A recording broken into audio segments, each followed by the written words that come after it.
Hey guys, welcome back to another keyboard-related video. Today, we're gonna unbox and take a look at the ePBT Sky Dolch, which were sent by Banggood for review. As per usual, this is my independent review of the product. Banggood is seeing this video alongside with you. But with that out of the way, ePBT Sky Dolch is an in-stock cherry profile set made by Enjoy PBT that can be purchased from Banggood for roughly $77 or 3,900 pesos. But is it worth it for the price? We shall find out. Opening the rather simple box with no branding whatsoever reveals 3 solid plastic trays housing the ePBT Sky Dolch Keycaps. As per the name applies, these keycaps are in the Dolch colorway with the legends inked light blue that resembles the sky. They are cherry profile, double shot, and made out of ABS just like the GMK keycaps.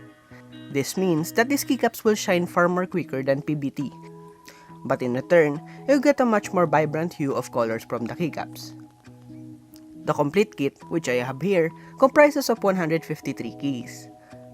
This includes the full 108 key support, HHKB, as well as the Chang'an support for the bottom row. ISO enter and step caps lock is also supported, as well as multiple size spacebars, which are thankfully not warped. Now here's the part where we see the first problem with this kitting.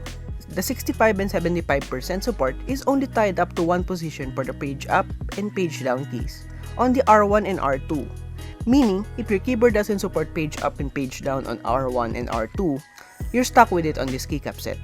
A workaround is that if your keyboard supports remapping, you could get by it. Overall, the kitting is great with all the uncommon layout supports you only typically find in GMK sets. They just need to nail the basics for 65 and 75% on their next revision.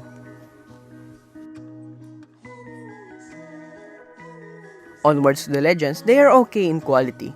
They are crisp and sharp.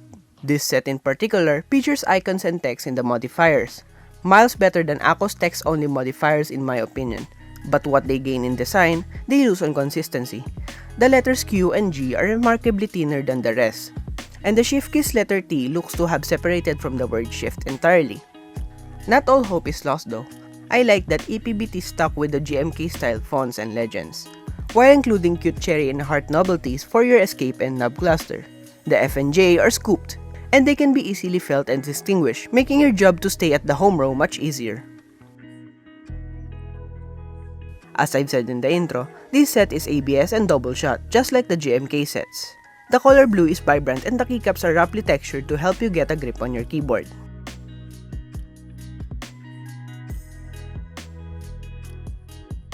The keycaps are thicker than my Thai house set, but it's thinner by a small margin to my PBT die subset. Here's how the cherry profile set of my ePBT Sky Dolch compares to my other keycaps.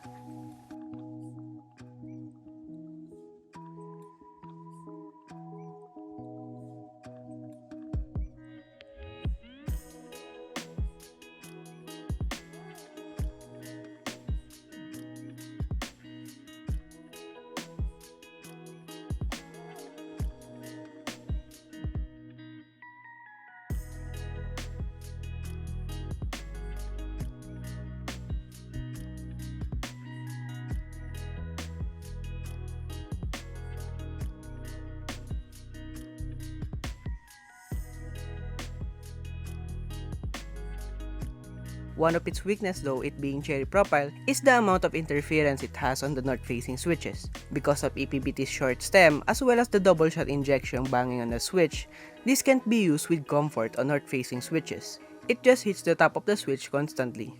Luckily, I found a guide to fix this. It's called the paper mod. You essentially add paper to the stem of the keycaps to make it taller, theoretically stopping it from bumping the top of the switch. And in practice, it works. I was able to use this on my Gamakay TK68 flawlessly. So what do I think of these keycaps? It's a good buy if you want a GMK style legends and feel for an affordable price.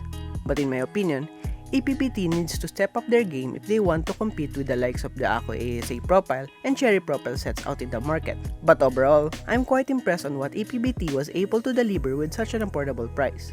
There's nothing like this out in the market for the same price.